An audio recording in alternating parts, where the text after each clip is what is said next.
Well, as you watch this, it will be Christmas Day. For us recording it, we've still got a couple of days to go. I've got the Masses of the fourth Sunday of Advent, followed by the Christmas Eve Masses, and then the Christmas morning Masses. And one of the many parts of Christmas that I look forward to is the food and drink with friends and family.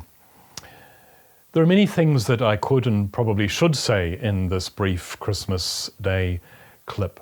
But every time I think of something else, I keep coming back to one common theme, and it comes from the many comments that many people make to me about the people that they'll be spending Christmas with, or the family and friends that they're visiting at different stages of the year. And the word that I have about that is a complexity or diversity.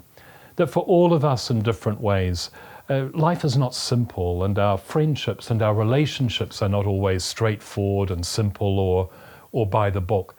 What we are dealing with now is complexity and diversity, even in our families at Christmas dinner.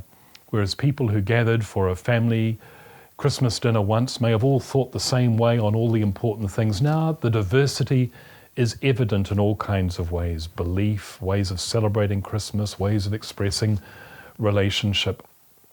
All of the books that you can see behind me here are many of them on a variety of topics that are about the living of the Christian life. How do we live more fully and more intimately in relationship with Christ?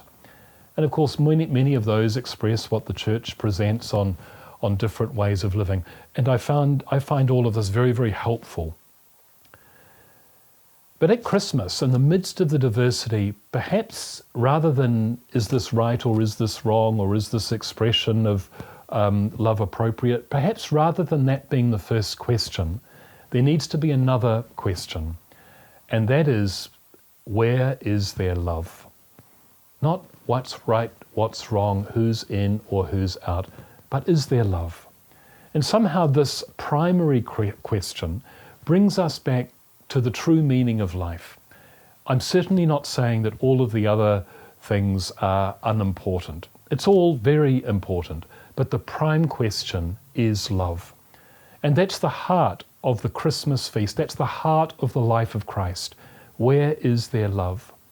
Love doesn't mean anything goes. There are some things that love very clearly is, and other things that love is not.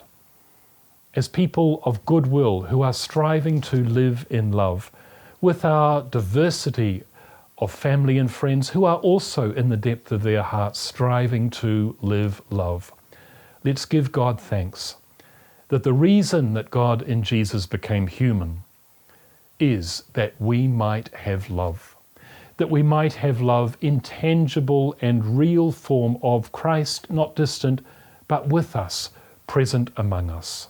Today, as we celebrate the great feast of love, let's give God thanks for all of the ways throughout the day that we see and we experience love.